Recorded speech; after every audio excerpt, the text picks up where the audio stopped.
Welcome everybody to season 3 of Pro to Pro. I want to thank all our followers and all our supporters. We wouldn't be here if it wasn't for you. We took season 3 to the road. We're actually at our podcast guest home right now in Atlanta, Georgia, and we're super excited to bring to you his episode and all the upcoming episodes for Pro to Pro. Thanks again for your support, and remember, keep it Pro to Pro. Pro to Pro, let's get it, let's grow. Game time talk for the ones who know.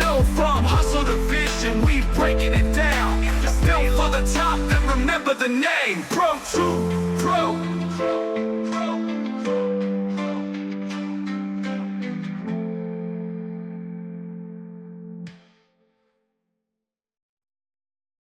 Welcome everybody to another edition of Pro to Pro. I'm super excited today. I have with us Andrew Ware. Andrew has a consulting business. He is a network leader. He runs the CEO experience, and it's a pleasure to bring him on the platform. Welcome, Andrew. Oh man, look, I am honored to be a part of Pro to Pro. Come on now. I love it. I've been waiting for this. I love it. I love it. We got to know each other a little bit offline, just briefly, and I love to do these things organically. We have a common friend, Lamar, who was a podcast guest and a brother from another mother to us. Absolutely. And, Indeed. Lamar's a great guy. For all you who've seen season 1, Lamar was on season 1. He's a seasoned entrepreneur and killing it. But for you, Andrew, you have had a tremendous career, and where you are now really falls in line with what we're doing on the platform regarding entrepreneurs, regarding leadership, regarding so many different things. But, you didn't just wake up and get to the place where you are. It takes time, and we all go through a journey. And on Pro to Pro, what I like to do is I kind of like to move the curtain away from people and kind of get an understanding and share with our viewers and our followers as to how you evolved to where you are. So you briefly told me that there was a Christian influence. There was you had I think you said deacons, or there was different people Absolutely. in your life growing up. Yeah, with me. So my dad and mom, they drank and smoked. I've never drank or smoked my entire life. And I know now what I didn't know then. It's the influences that come into one's life. And I remember being 11 years of age, and my dad said to my mom, "I'm done here. I'm starting another family. And by the way, that's not my son, even though I look exactly like him." And here it is. He's leaving us, and I don't even know how we're going to, pay rent or anything. And there's a gentleman down the street, which was a bishop. He had 3 churches at the time. And I was a friend of his son, one of his sons, and I was so distraught I had to talk with someone. And after speaking with him, we didn't know, but he paid 6 months in advance for us to stay there so we didn't have to move to the projects. Wow. What area were you living in at that East time? Tampa, Tampa. Oh, so this was in Tampa. It's right here in Tampa. And because of his mannerisms and his guidance, I was intrigued, Keith. I wanted to know more. I was just thirsty for leadership, guidance. Because remember now, we as a people, when we're coming up in a childhood, Keith, a lot of us, the reason why we have so many issues is we see ourselves as a problem and not a solution. Yeah, that's tremendous. So you had to deal with such strife and trauma. Absolutely. Did horribly in school. I did so poorly, they were considering putting me in the portable unit, where the only time I'd see any of the other kids is during lunch. And they didn't realize I was wanting to find and discover my purpose of who I was connected to. Here it is. My father that I knew to be my father was rejecting me and saying no, that he's not. So there are a lot of us shut everything down so no one knows our capabilities. And when you get into pedagogy means a style of of learning, how one learns. I didn't know that I was so gifted that I could even learn, hey, bonjour, comment allez-vous, comme ci, comme ça, à la cuisine, au revoir. I didn't even know that all of that even exists on the inside until once I got this love from this gentleman. And he taught me the 66 books of the Bible from the beginning to the end and everything in between. And because I had such a drive and hungry, I ended up evolving and being more like him than my real biological father. Well, let's talk a little bit about that. Did you have any siblings growing up, or was it just you? At the time, it was just me until 7 years later. My brother and I were 7 years apart. And I noticed that even though my dad had another family, he loved my brother, my younger brother. Okay. And we only found out later that wasn't really his biological kid at all, but nevertheless. But you two were you tight? Were you like more of an uncle figure with your brother, or were you guys tight? We were so inseparable.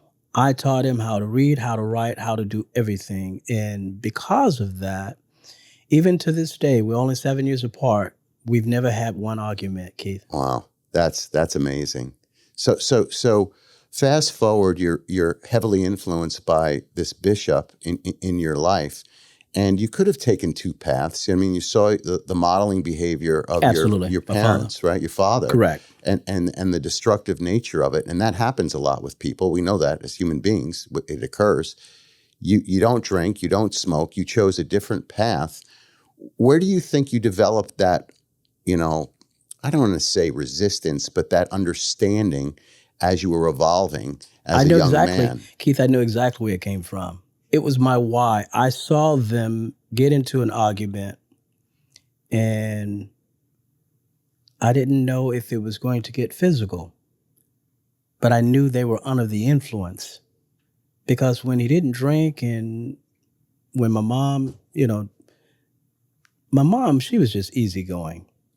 But the only time we had issues, it seemed as if that they had conflict, is whenever he had taken some substance and other things. It altered the goodness of him being able to just show some love. He was just totally different. And I got on my knees and I told God, if you can help me to get through this, I will never drink. I'll never smoke, because I don't like the outcomes. And this was 11, 12 years old, about that? 11, 12, and never drank, never smoked. And how did that go when as you progressed through school and with peers and things like that? Was it an issue that you felt resistance to as a young kid growing up, or were you setting the mark? In other words, growing up, we can take different paths, right? We can be a leader, we can be a follower, we can, immerse ourselves in sports. There are so many different things. Music, there's so many different things we could do. How did you evolve as you went through life? I think I had an advantage because I spent most of my time around older men. Influences, older men, okay. Most of the older men, I could remember vividly from age 11 on, I got most of my counsel from older men that had a lot of wisdom. So when they would tell me certain things and they would recapitulate historically what would evolve, I was like, oh my God, you all are just brilliant, right? And they was like, no, what's happened is we've experienced all of this, and we've just always just wanted someone just to have an ear. Parallels what we're doing here, right, with the mentorship, and there's so many people that really need the guidance or the support, or just willing to, listen to the guidance. And you had that as a youth and then growing up. Why do you think that you didn't shut down like so many people do? We see it happen all the time. I mean, parent-child, it occurs. It's just that noise on a chalkboard that the child doesn't want to listen, knows the answer. You, of course, from what you've experienced. And I have to say, some of my other podcast guests that are very successful have gone through a very similar circumstance where they were surrounded by older men, correct, some in the military, uncles, cousins, that heavily influenced them and kept them on track. Not that they were going off track, but Correct. just kept them in a place, and they gravitated towards that. So for you, tell us a little bit about that. Yeah, I think what happens is as we're growing up from the childhood, adolescence, and beyond, everyone in the universe wants to discover their truest and highest expression of who they are. But oftentimes we don't have good models. We all want to be successful, and we don't mind failing if we know that we can at least get up, right, off the canvas. So a lot of individuals didn't have the foundation that I had. So whenever I would go through whatever hardships, I always had that foundation that I could go to, and it's like, it's going to be okay. We're going to go to God in prayer. And here's what I remember the bishop saying to me. He said, "You become what you think about." So tell me what you're thinking about, Keith, and I'll tell you what your future is going to evolve and what's going to happen. And I noticed that there would be times in my life that I had opportunities to smoke and to drink, but then my why would come in, and it would be a lot stronger than any other outcomes or anything else that would be a distraction. And I noticed when I would attend church, I had a sense of freedom and a sense of direction. And what happens with that is we are like a sponge towards anything that makes us feel fulfillment. And the minute that we feel like we're important or we're part of an essence that's evolving, we want more of that. All of us. That's everyone, because energy is never lost, it's transferred. So I'm getting all this positive energy. And I started asking the bishop about relationships, about how could I love my dad. And he said, while you have this resentment for your father, he's sleeping good. You got to let this thing go, because obviously he's doing quite well. And my mom was such a proponent. She always said, don't hate your father, just hate sometimes what he does. So it gave me an overview of being able to understand a lot of times people aren't in your lives because they're not supposed to be. Because if they were be in your life, you perhaps wouldn't evolve and become who you are. Yeah, that goes to a point where I talk about we're the sum of all our parts and what Correct. we've experienced in life. I'm not the same person I was 20 years ago. I'm not going to be the same person 10 years from now. It's just, Exactly. But we need to learn from our journey. And I always say embrace the journey, good and bad. It's not that we want bad, but we're going to learn from it and move forward. So you obviously had an introspective view of yourself growing up that a lot of people don't necessarily have, where you were able to assess, good things that made you feel good, where you were with life. And yeah, you had some challenges, like you said, and you were able to get through those challenges with some, strong influences. So did you go to college? Did you do that whole thing? I did. Actually, I went right here, community college. Okay. I started at Ybor and finished Del Mabry campus. Oh, okay. And I was voted to be most likely to succeed, because at the end of the day, I realized one thing, Keith, and this is it. We all want to get better, but in order for us to get better, you got to look to see who you surround yourselves around. So I made certain that I did my research and say, who's the best professors on campus? And I did my research, Keith, and I wanted to say, what's their why? Why are they now teaching? Why are they doing what they're doing? So me knowing, Keith, that a little history and background of why you do what you do, part of your lectureship, you're compelled now to sort of be attracted to me. So when we do lunch or one-on-one, you give me certain insights. And I noticed, man, I had a gift to just be relatable to people. And once I realized that, it had nothing to do with academia, because one doesn't know what one doesn't know. You just got to be around, and then all of a sudden it's relevant, Keith. So after finishing HCC, I was like, man, what can I possibly do? And I decided, I really thought, Keith, man, you're dapper from the custom sport coats to the watch to the French cuffs. I love all that. I thought I was going to be a designer, Keith. Okay. Because I love clothing and I love the reaction. I thought I was going to be the next Ralph Lauren.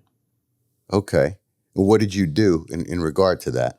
So I came up with my own concepts. All the other shirts other than the one I have today normally have a statement. It has Mr. Ware on all of my cuffs and also in the back of the collar. And the reason why I did that is your first impression perhaps could be the only impression. Before you open your mouth. Correct? Yeah, we talk about it all the time on the platform, and it's something that is dear to my heart. People don't realize that. Very important. So I would look at the Academy Awards or watch anything, and whatever I saw a certain style, and I started noticing that everything Ralph Lauren put out, I loved it. So I started mimicking, and I would take all the buttons off of a shirt and put gold buttons or pearl buttons or whatever just to alter that shirt. And I just started really just enjoying the element of just being, Keith, different. I didn't want to just be like everyone else. So just like your sport coat that you have certain accessories that's so different. It's custom. So I just had this liking. And you got to understand too, Keith, is I grew up around a lot of ministers, bishops, and preachers, and they were dapper. Yeah. Okay. And that would have been, you're only a couple years older than me, so that would have been like the early 80s, late 70s, early 80s? Precisely. So I would come to school with ascots and look a certain way. And of course I wanted the best dress, but they would always ask me, where did you get this style from? And Keith, it came from just looking at others and me saying, hey, I'm going to be like a canvas. And I'm going to take that canvas and just create my uniqueness. So it's the way you expressed yourself. You found expression through clothing. And absolutely. Every single day. So were you able to make a living out of something like that, or was that just a hobby? No, it became a hobby, and I never quite got to the levels. But because of it, now I currently own like 35 white shirts. I own probably about 55 custom shirts and all kinds of suits. So, and the fortunate thing is I'm going to give praise and honor to my family, because my daughter, she is now 22 years of age. She's the very reason why I'm still only one size within the last 15 to 20 years. I've only gone up one size. Yeah, you're in very good shape. Thank you. We talk a lot about health and fitness. It's the pillars of our platform as well. And for you, I think you've been able to balance all of that. However, you've done that, which I want to talk a little bit about. But let me move a little bit into how you evolved career-wise, because people who are listening and watching, they want to know, Andrew, what got to Andrew where he is? He's now CEO of the CEO experience and consulting, and he was on the radio and all these different things. Right. So give us like a 5-minute purview of your evolution, career evolution. Keith, I'd be honored. So how the CEO experience came to evolve is back in 2016, I worked for a nonprofit, which is called the Black Business Investment Corp. And our ultimate goal was to create access to business owners that were denied from the banks, credit unions and other institutions that they didn't meet those criterias. So how I got my nickname, I'm called Mr. Tampa, and how I became Mr. Tampa is I would go out within the community and find these small minority-owned business owners that were struggling, but they were legit. You could go to somebiz.org and see that they actually had a business, but they just couldn't quite get the loans that they needed. I was their savior.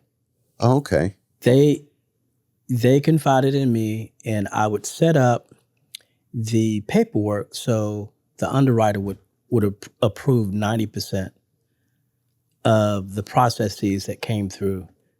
So through that process, obviously you're taking advantage of your skill set of knowing people. You're taking advantage of, obviously, probably dressing the part. You're taking advantage of your knowledge in the years work, growing up in the Tampa area. Correct. And you're taking advantage of the fact that you have let's just say, an abundance of abilities to read people. So collectively, I'm sure you were very successful in that endeavor. Very much so. And what happened is I would get someone like you, dapper like you, would call me and say, man, I got the $100,000 loan, and I remember I couldn't get $5,000.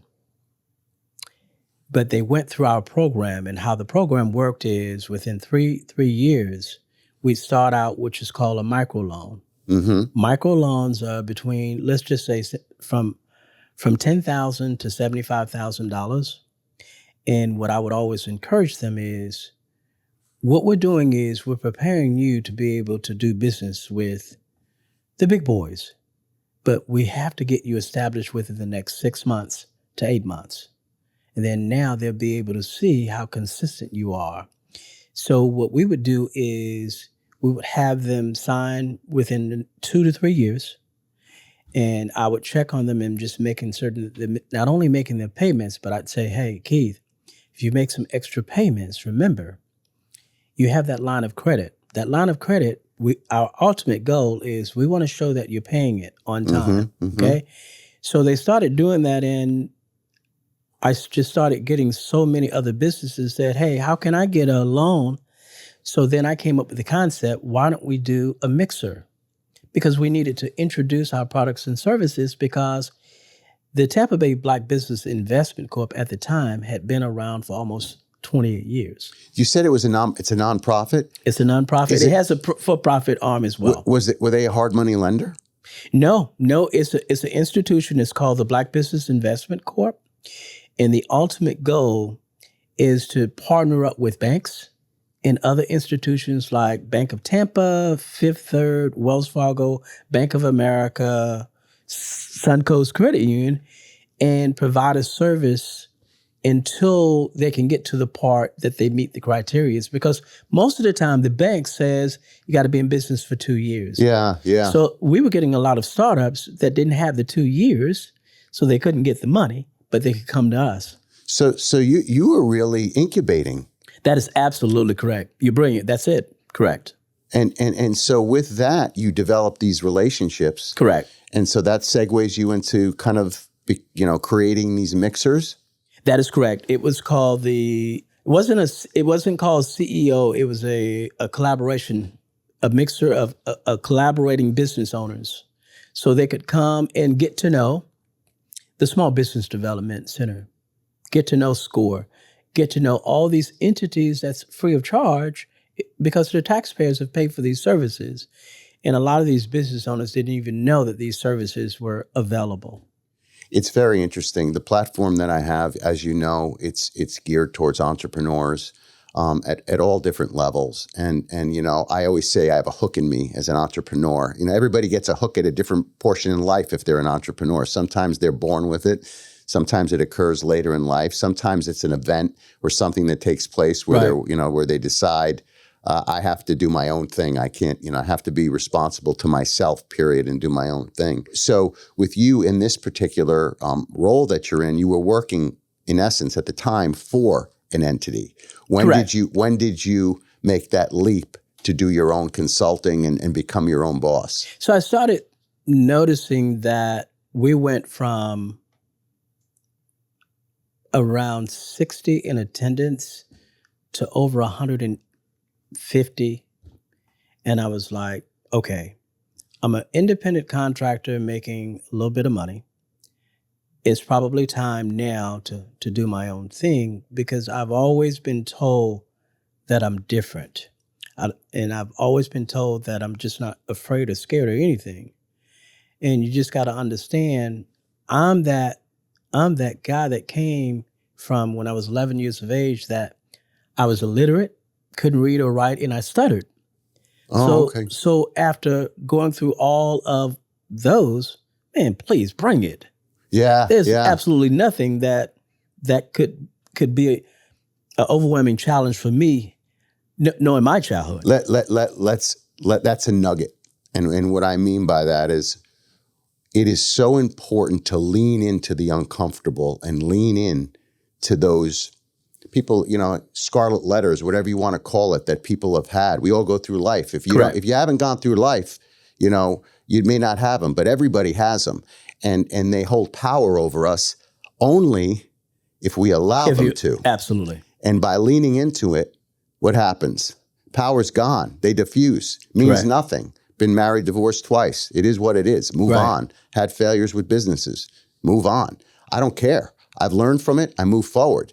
I wasn't flippant about it. I had to be introspective, but I'm not going to allow it to define me as to who I am. So you went through that process as a young age. Now you evolved into the entrepreneurial space later in life. Correct. So leading up to that, what type of things were you doing? I know you said you were on a radio show. You ran a radio show. Yeah, I did the public speaking, the radio. There's all primers leading up, I guess. And I certainly did the retail. I did retail for like 19 years. I mean, you had a restaurant too, didn't you have a restaurant? Yeah, restaurant. We were number one back from 1998 to 2004. We were on the cover of St. Pete Times. We were voted the most successful cafe in the Tampa Bay area back in the day.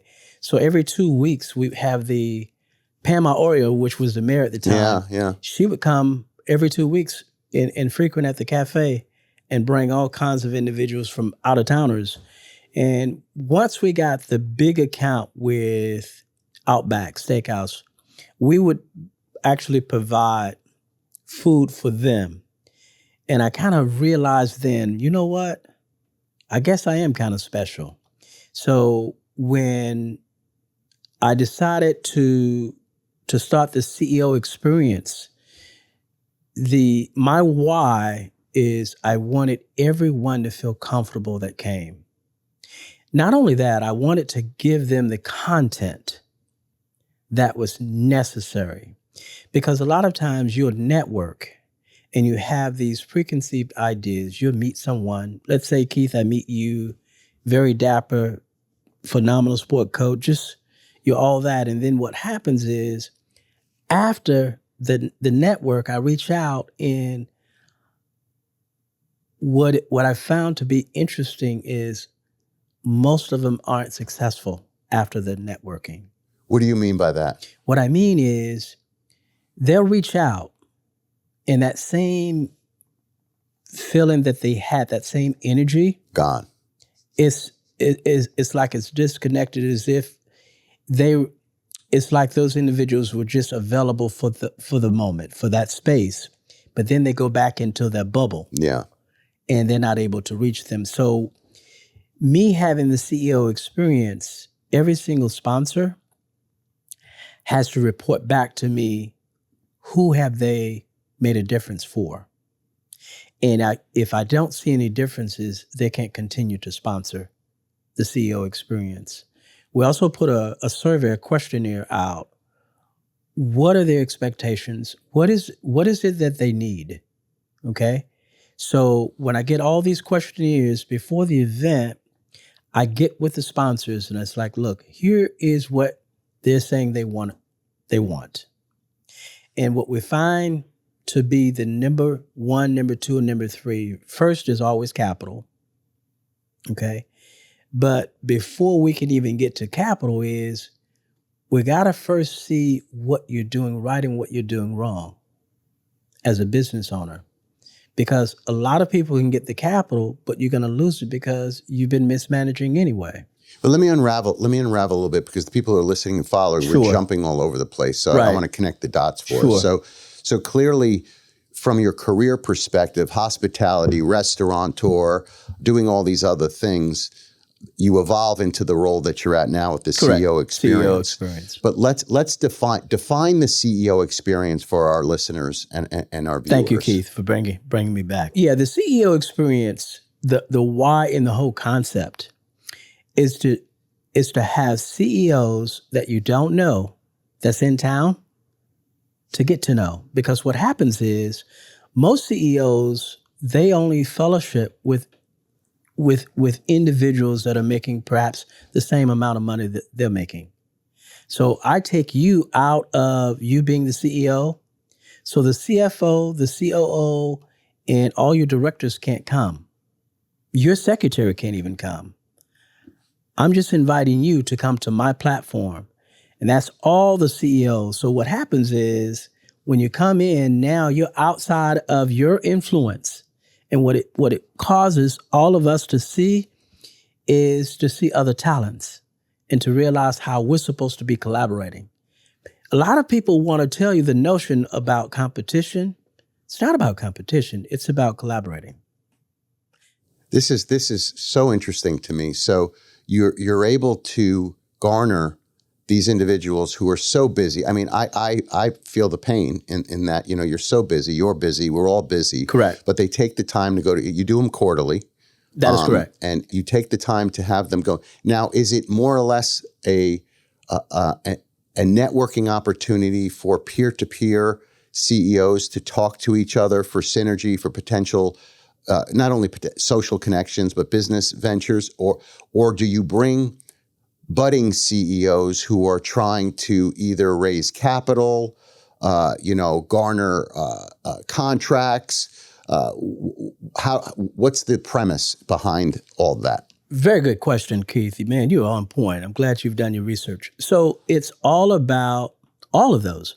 So let's say that you're in construction and you're finding out that you're not getting the RSVPs in time to even bid. You don't even know if you're large enough to even bid, right? So I'll have procurement at my events that'll tell you what the requirements are. They'll even tell you who the lead GCs are, put you together so you will have the option to now not competing, but be about some of the projects. That procurement officers, they typically send about 2 or 3. They'll kind of tell you within the next 2 to 5 years, here's what's happening. Let's find out what your sweet spots are. Let's find out what kind of products and services you can render. And then what I'll do is I'll put you in touch with Keith that is working on, let's say, the Channelside project, soon to be working on Columbus and East Tampa and other corridor projects. So there's a gentleman that's named Miles Alexander III. He's not from here, and he wanted to do some work here. So I was able to kind of create that connection. I'm a connector. So I was able to get the procurement officers with Hillsborough County and all of the ones that make all the decisions. And he was able to express what he's done within the last 16 years. Their biggest thing was, hey, you're not from here. But because I'm from here and we're partnered because I also have a real estate, I'm a realtor as well. So we were able to close 2 deals. And those deals, one 35 million, the other one's 25 million. So it's relationship driven. It's all about relationships. So our biggest thing at the CEO experience is we want every single person to come in and say, hey, let me get to know who's in the building. Because at the end of the day, you gotta find someone in the building to do business with.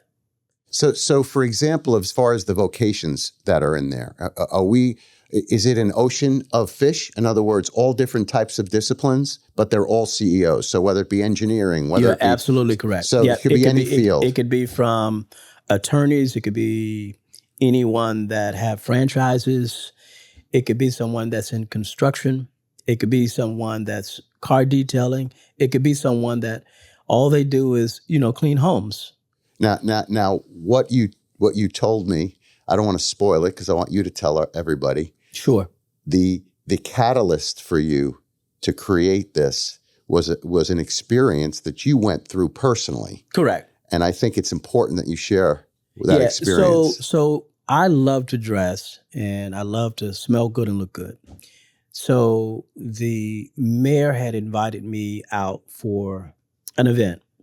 She just wanted to get to know who the players are, the influencers within the community. And I got there early because I don't like to be late for The anything. current mayor of No, Tampa? this is back in. Diorio days? Yes, Okay. correct. This is back. Okay. Correct. And I get there and I'm feeling really good. And I looked at my watch and I was like, man, I'm a little early. Now, the individual that invited me had not arrived yet. Young lady walks over to me and she says, who invited you? Now, she may have not perhaps meant anything by that. It bothered me because I noticed that she didn't say that to any of my other counterparts. That bothered me. So I said, you know what? I'm going to start my own networking. I'm going to call it the CEO experience.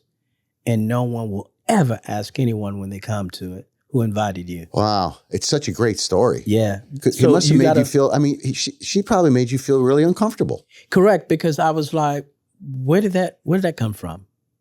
So at our CEO experience, which we have one that's coming up, it'll be the 25th of April. We're having it at the USF campus at the new technology building from 7 p.m. to 10 p.m. And let me tell you, Keith, let me say this. A lot of times you'll have people promise you certain things, and you may even forget what their whys are, but you'll never forget how they made you feel. Mm-hmm.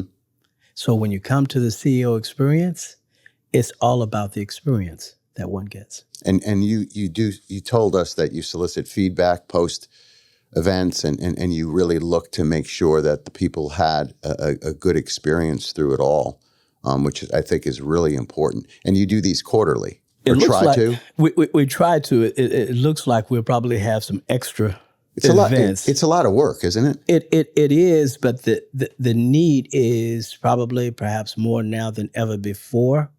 The climate that we're living in now, there's a lot of uncertainties. Yeah. Keith. So now people are, if you thought that they were guarded before, now people are a lot more intentional. I think especially with, I don't get into politics on this platform, but just in general, I think with regard to what's happening with our economy, and I just call it the unknown. People do not like change, and it's the unknown. So Correct. People become so guarded across the board with everything because we all like to have somewhat control or have a perception of control that I think that's going to create, let's just say, conservatism with regard to some decision making going forward. So I love this whole idea that you've put together, and I love to share stories as far as how people evolve to where they are and accept who they are and how they thrive in who they are. And you and I talked a little bit offline, Correct, regarding the evolution of ourselves and how we get to different places in life, and that feeling of giving back and that feeling of just creating opportunity for people, which you're doing. And it's not so much the accumulation of things or of money or of assets. It's this feeling of giving back and really allowing people to thrive based on you introducing Mr. A to Mrs. C, and boom, and all of a sudden. So it's got to be an incredible feeling for you to be at a place where you are in your life now from a career perspective and actually not only get that feeling, that warm feeling inside, but you're monetizing off of it as well. And you're probably living your best life now. I am. I'm living my best life. It's such an amazing feeling. I'll tell you, Keith, when everyone know they've arrived, when you can persuade and get more females that have their own businesses buying into your plan. Men, we have to look at everything and have to assess to everything. One thing about when, this is just my perspective, and I've been wrong before, so I'll put that disclaimer out there. But here's what I do know. If you got something really, really good and something really special, it will attract the absolute brightest. And we're probably looking at about 68% of who attends our events are females. Really? That's crazy good. That's crazy good. That's crazy good. It really is. I'm such a proponent of that. I mean, obviously, I'm partial. My wife has her own medical practice. We've had I've had owners of different businesses, females, on the podcast. I continue. I will be having some more on the podcast. I think that's, it's funny because I didn't necessarily view it as an outlier, but sometimes it actually becomes an outlier. Correct. Totally agree. That's the case, and really shouldn't be. And I think that it's a combination of things. I think at times where women get judged that they're, maybe considered too bossy. It's like people have to be put in these like boxes for different roles. Right. And that's really not the case. It really shouldn't be the case. I think that's incredible how that's evolved in your industry. Do you think in part it's because women have a tendency to, as they've evolved, become a little bit more independent? Has there been any, I love to try and assess, themes or things that you may have seen over the years that may explain why this has developed into where it is now. So I'm often counseled by a lot of women. One of my coaches is my daughter. She's 22. So I ask, and this is what they're telling me. They're saying that they've only been operating maybe 3 or 4% of their capacity, and they're tired. They have so much more to offer other than just looking good in a skirt or looking good in a pantsuit. And they want to be acknowledged for the brilliance, for their creative loafing, if you will. And I actually embrace and allow that. So I have about 8 to 9 that work with me on my team. And when I tell you they make me look good, baby, they make me look good. Because different ages? All different ages? All different ages, from 18 to older. And they all just come and use their skill set. And that's the very reason why we are number one in Florida. We're the number one platform for anyone to if they want to know more about the CEO experience. Keith, all you have to do is just go to Google and type in CEO Experience Mixer. I'm going to recapitulate that again. Just type in CEO Experience Mixer. It'll come up. It'll kind of tell you the nuances of what it is that we do, how we have evolved, and what it is that we're doing. Because at the end of the day, we're making a difference one zip code at a time, Keith. I love it. I want to ask you with regard to it's very interesting to me with regard to women, especially in today's society, because I talk a lot on the platform about relationships.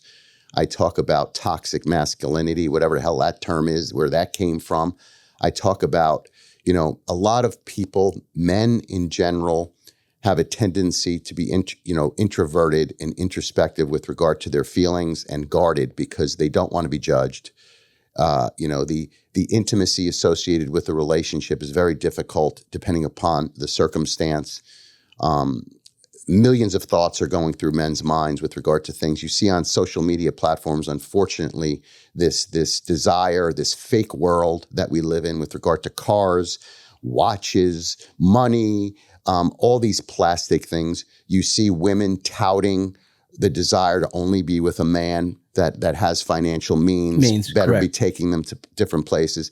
And the reason I bring this up is because it's so refreshing to hear what you're saying with the experience and what you've seen from a demographic perspective. So these are the things that need to be discussed. We're not, I don't like to manage my life by exception. There are things going on in society that are very positive and that are very important to talk about. And this concept of women who are independent, owning their own business, taking advantage of opportunities of networking, being strong. Just like I implore my followers and my viewers that, men need to be strong men, but that doesn't mean by being toxic. And what I mean by toxic is like your dad or somebody who's, abusive. That's not what I mean. You can be a strong male dominant figure and you can garner a strong CEO woman as well as a strong man. Precisely. So these women, I know several, bought their own Maserati. They have their home and they're making a lot of money. They're looking for a companion that can just complement what they're doing. They say, hey, I've made mistakes. I've already had the kids. I've done all that. Now I just want to manifest of having a companion that we could just take on the world and anything's possible. I think that the partnership, I know, because I've experienced personally, having the right partner in your life is crucial to one's success, whether it's a male or female. It's Correct. Crucial. And an individual can hamper that success or can elevate.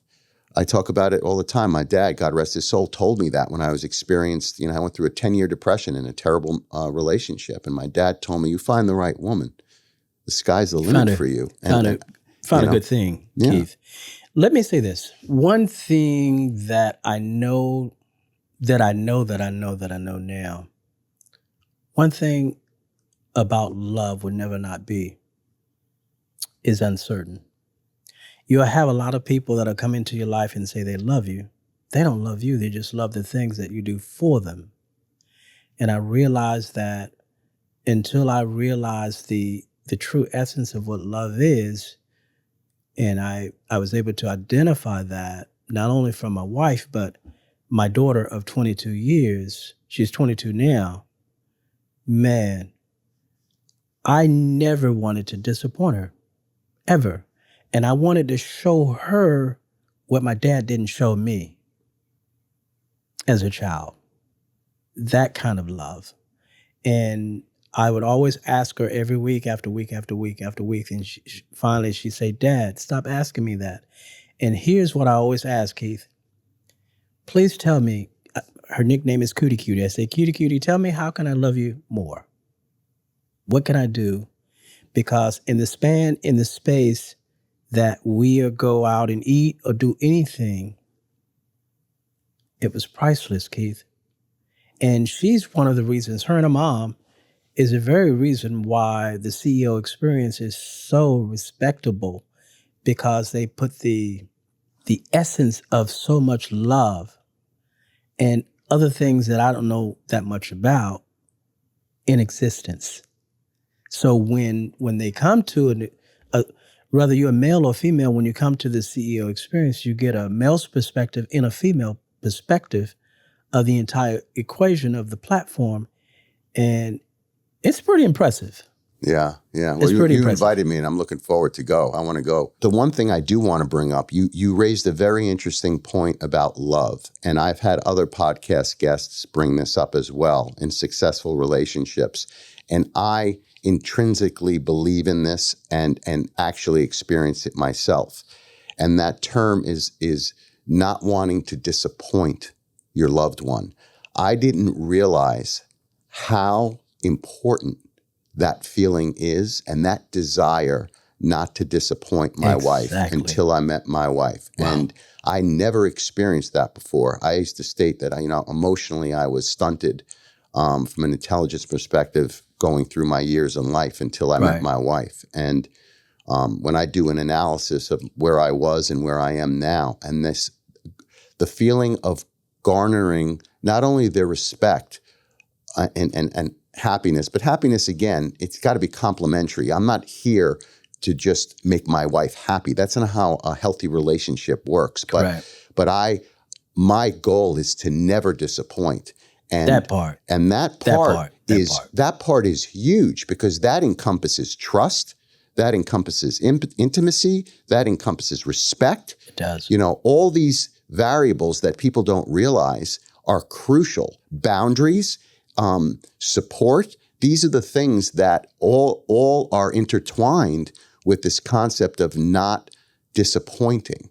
And you brought it out so well. And it sounds to me that they're paying it forward with regard to to what you're doing with your platform. And I'm really happy to hear it. When I say I have absolutely no regrets and no complaints at all, going back to recapitulating about the marriage thing, and I see it based upon the discussions you and I have had, not on air, is simply this.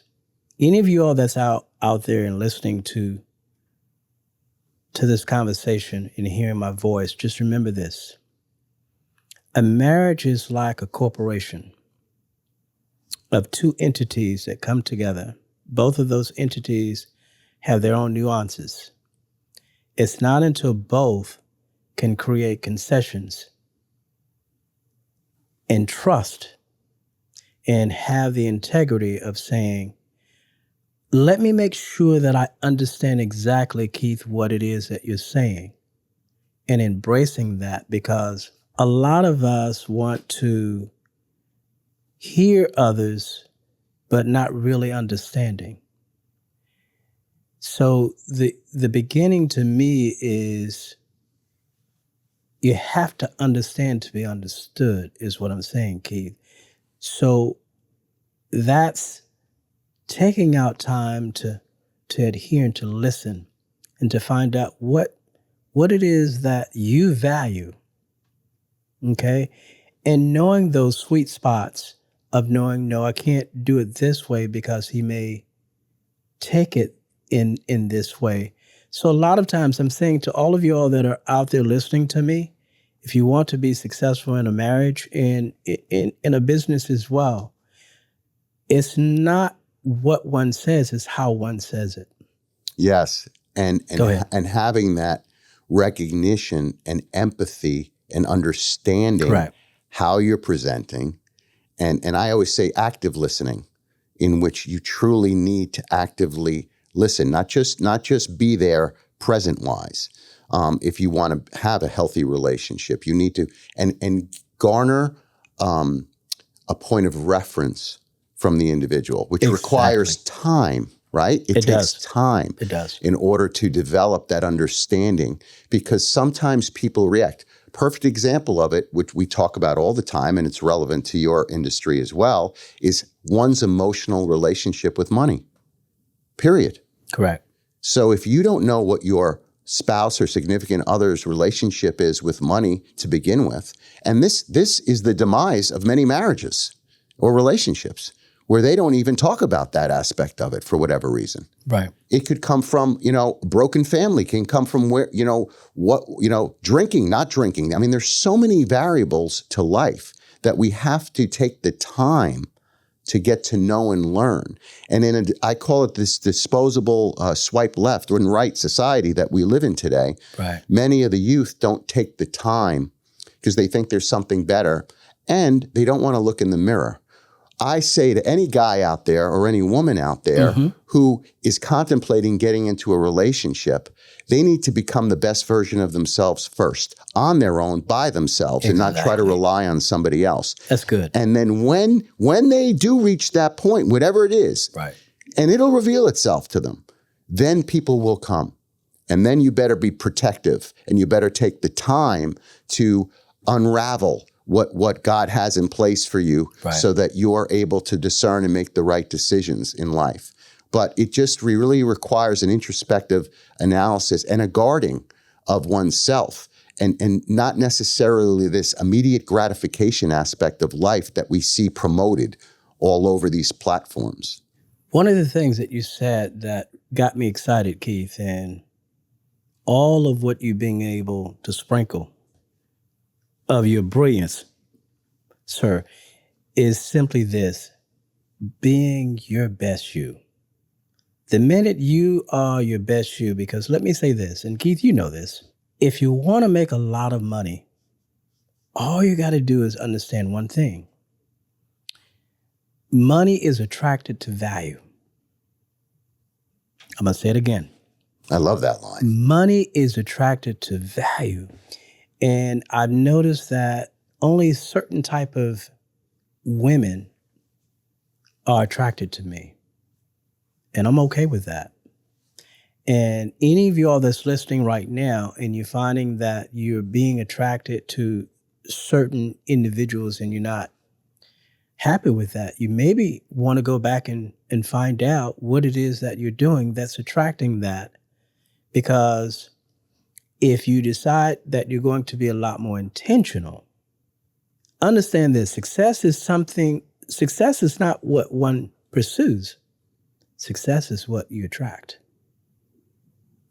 And even though we're the number one platform in Florida, we had everyone, before I started this, told me it could not be done because it had not been done successfully. The only reason why I didn't listen to them, or perhaps it fueled me to do it, is because I guess they just didn't know me. Yeah. I thought that they did, but they didn't understand, because there's nothing more powerful than a made-up mind, Keith. Yeah. That's amazing. What great points. The experience itself, and we've talked a lot about it, but I want people to understand it. I mean, you're talking from tell the folks as far as the type of people you're getting in. I mean, it's all different levels, isn't it? Yeah, so from $250,000 to $350 million of revenue, these are the CEOs that come to the platform. It's called the CEO Experience, and we do a good job of having the nuances of different palates. So all of our food is done by all of us.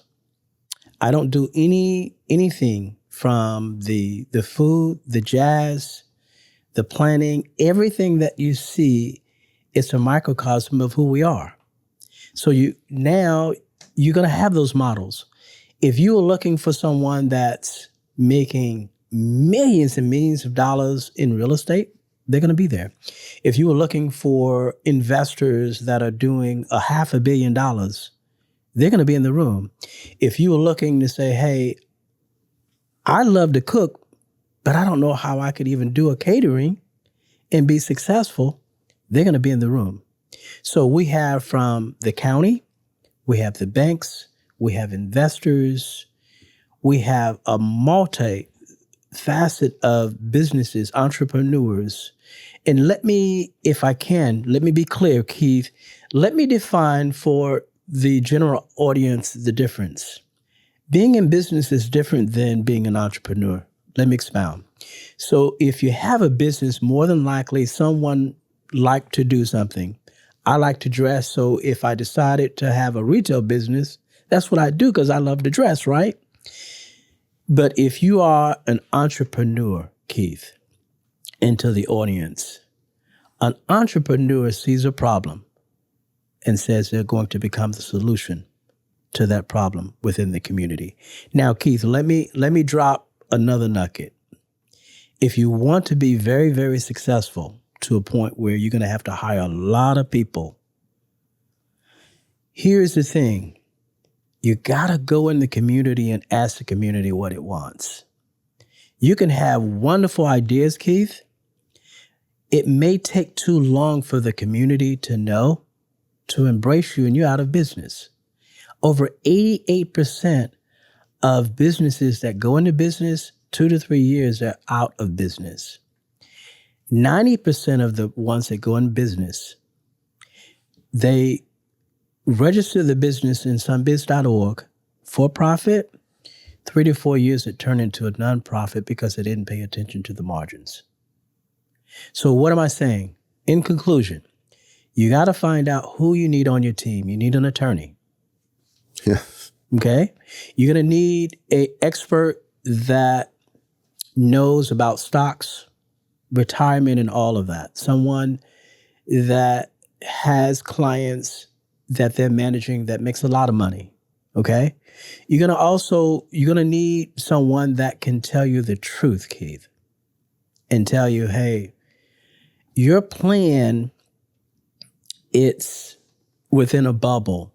And most importantly, every single one that's listening to me, consider this and ask yourself, if you were out of business, Keith, for 6 months, would your business survive? And then most importantly, you got to find who's out there that are doing the damn thing.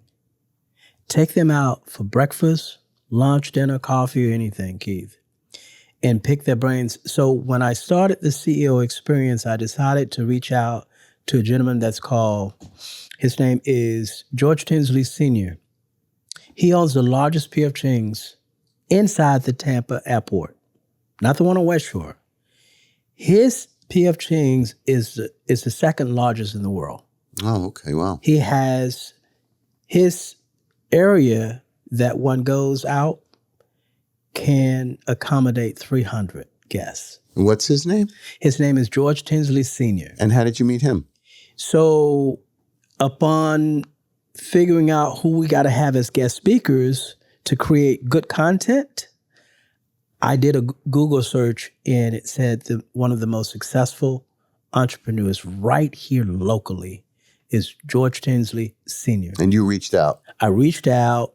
Case in point to what you're talking about. Exactly. It's surround yourself with subject matter experts. You talked about the attorney. You talked about the financial. You made a decision for your business, your industry. Precisely. I'll Google. That's what I did with Jeremiah 3 years ago. I needed a podcast producer. Now he's running. He's killing it. He's killing it. So that's, again, the entrepreneurial spirit in us and what we decide to do. So you were able to get him on, and you probably now have a relationship.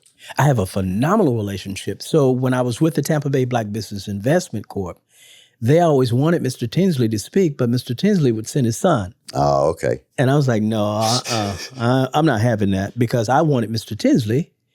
I didn't want, his son is fine, but I wanted the one that started the company. Sure. Okay. And Mr. Tinsley at first was like, well, what's wrong with my son? It's like, nothing's wrong with your son, but I want the one that started this vision. And he kept putting me off, and I was like, look, who's the CEO? He said, I am. I was like, well, why don't you tell your secretary on this date, you're going to be our keynote speaker. And he ended up changing a lot of things. He's from Winter Haven. Everyone, he was part of the ABA. Now you have the NBA. Mm-hmm. And he was the president. Louisville. He went to Louisville, and he is well respected. I think now they have about 22 different franchises, from the Wendy's, the KFCs, the P.F. Chang's. He has a plethora. I think they're probably around 25 different franchises, and they are, in their community, they are number one. Yeah, we had a franchise. What do you call? I guess they're called franchisees. Yes. We had Hungry Howie's local guy, Tom Casbor, came on and spoke as well. We had him as a guest, and he's got like over 200 under his umbrella. Wow. And he started as a washing dishes in an Italian restaurant. I mean, and he's been doing it. He's 60-something years old. That's an incredible business journey, but I wanted Tom too, and he's got family involved in the business, so I understand. And you were able to get Tom. Yeah. Tom came on and shared a lot of nice stories with us as well on the podcast. We didn't touch on this a little bit, but I do want to touch on this. It sounds like there's a lot of minority interest, Black, all different types of interest that are involved in the CEO experience. But it's not just that, right? It's anybody that can go, right? Minority, right? That is absolutely correct, because at the end of the day, we can't take the minimum, the ones that don't have a whole lot of access, and be successful. The idea is to take the proven individuals that's out there that are entrepreneurs, Black, white, Hispanic, Asian, it doesn't really matter, that are willing to say, you know what, Keith, I'll collaborate with you. Let's have a meeting and see if we can perhaps create some synergy. Is there still an issue of the color aspect?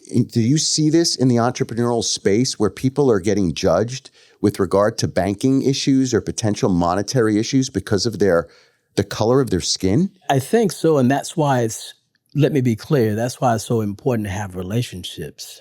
So, I'm in the 800 Club. I have really good credit, and a lot of times it's the things that one doesn't know that one will get denied from.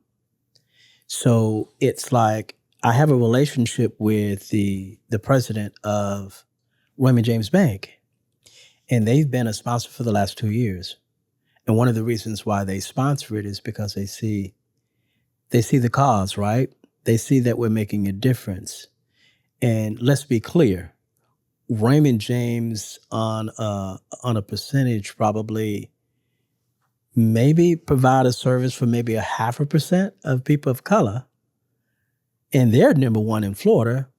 So they saw, hey, you know what? Let's go outside of the spectrum, who we perhaps always serve, right? And see how we can reintroduce our products and services. And that right there is the essence of why we're so successful. From the State Farms, we also have Allstate, and we're working on right now. I'm super, super excited, and hope next time I can come back, if you have me, Keith, hopefully we can partner up with Enterprise Rent-A-Car. Oh yeah, you mentioned that to me. So that is right now, we're in negotiations, in talks. So let me share perhaps who some of our sponsors are, so you get a better overview of who normally is there. So we typically will have the Raymond James Bank. We typically will have banks. We have credit unions. This time we have Suncoast as our premier sponsors. We have the city, Hillsborough County. We also have the county. So anyone that's in the construction arena and wanting to perhaps say, hey, I'd like to see if I can be a part of that bid, right? And the cool thing about it is, right at our event, those procurement officers are there to assist, Keith. And I make the announcement and say, hey, we have procurement officers in the building. Please raise your hand. And then they can go right away over there and introduce themselves and say, hey, I'm in the system, but here's what I've not been able to do. And right away, that evening, it gets solved. So at the end of the day, we're wanting to make a more of a balanced approach, and granting access to these businesses that says, I want to scale, but I'm too afraid or perhaps don't know how to scale. And am I really running my business the way I'm supposed to be running my business? There's such parallels to what you do that my platform, I put my platform in place. And over the years, I've represented thousands of different businesses in so many different, generally litigated type matters, or creating documents, commercial litigation transactions, things like that. And what I found over the years, and it's kind of put me where I am now with regard to entrepreneurship and my passion for it, is that many of the entrepreneurs, and like you said, it's somebody who's finding a need and finding that niche, whatever it may be. Correct.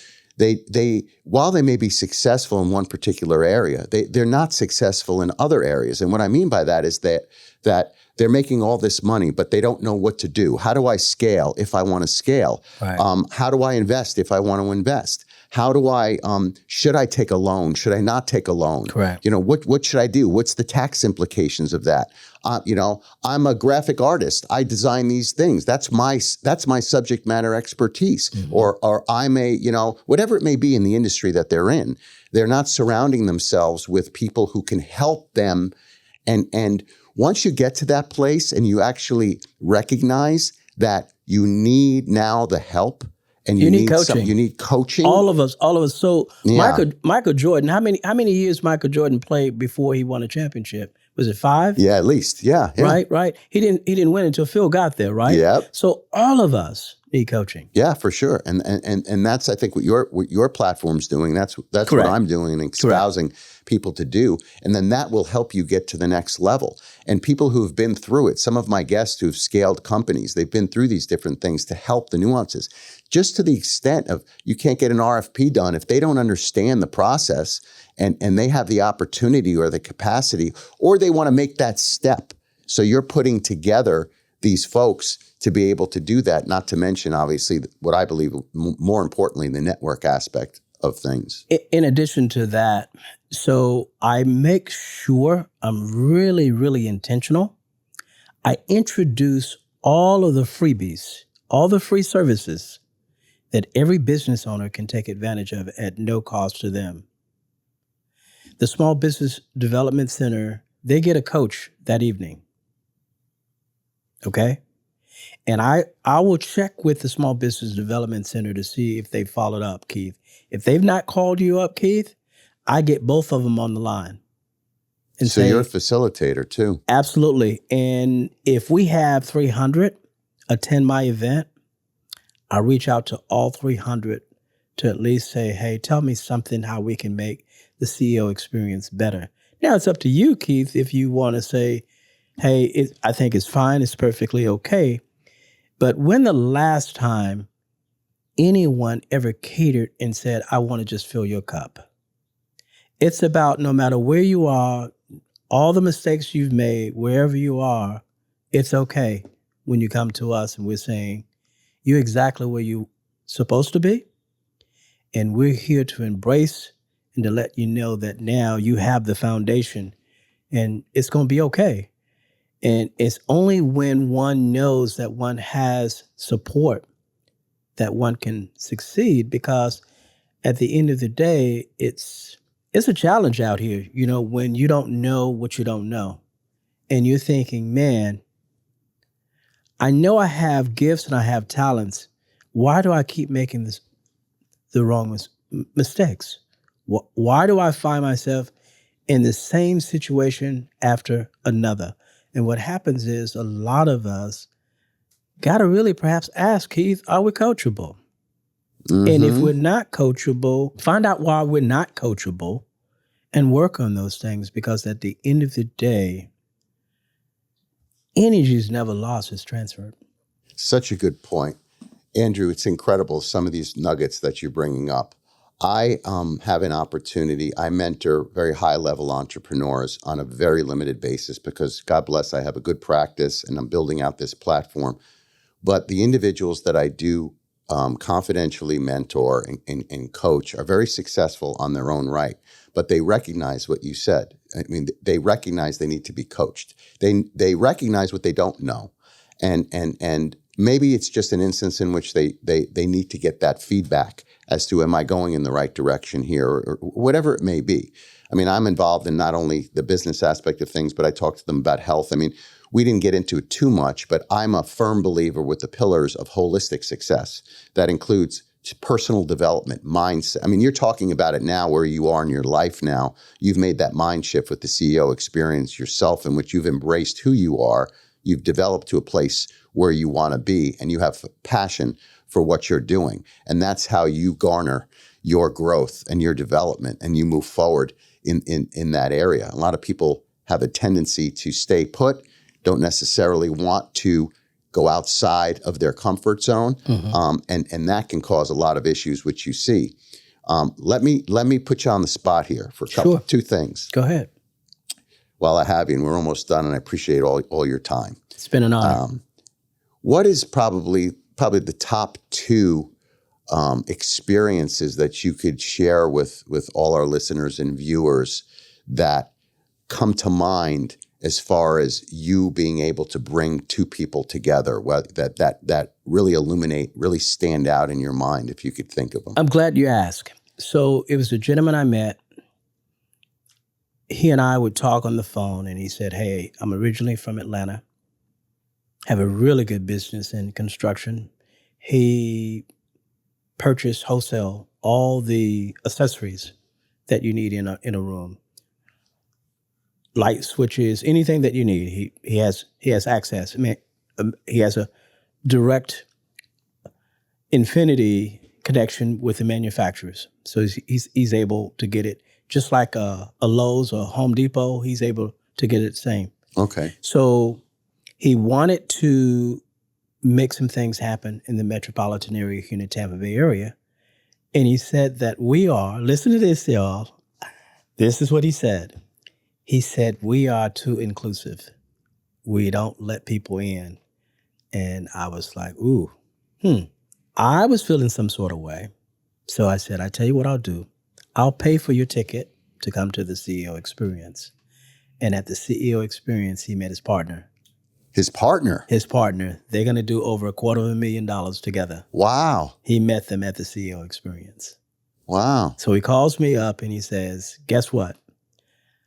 Not only am I'm not moving back to Atlanta, Tampa is going to be my second location. Look at that.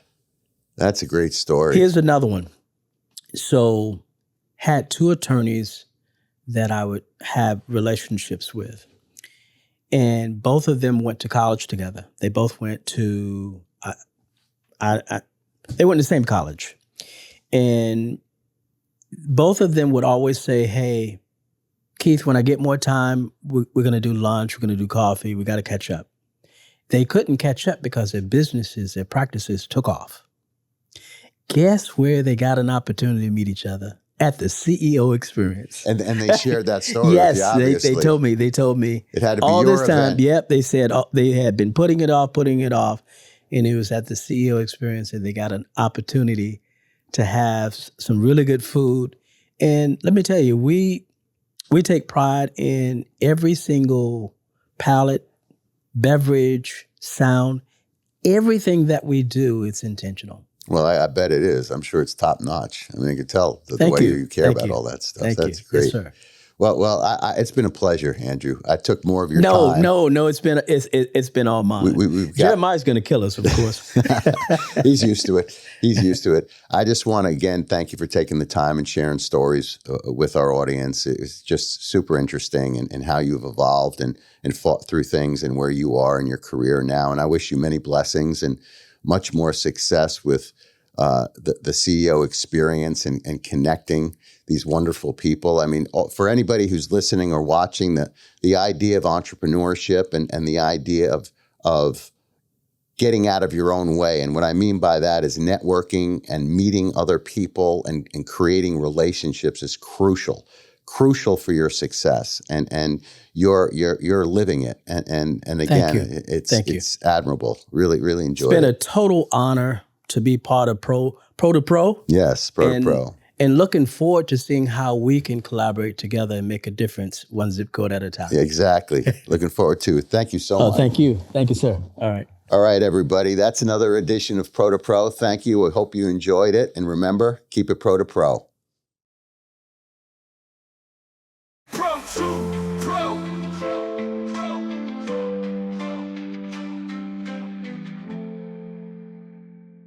That's all for today's episode of Pro to Pro. If this podcast resonates with you and you'd like to be part of our membership network, be sure to check out the Pro to Pro Collective. Please like, subscribe, and follow us on social media for more content like this. Thanks for listening and watching, and remember to keep it Pro to Pro.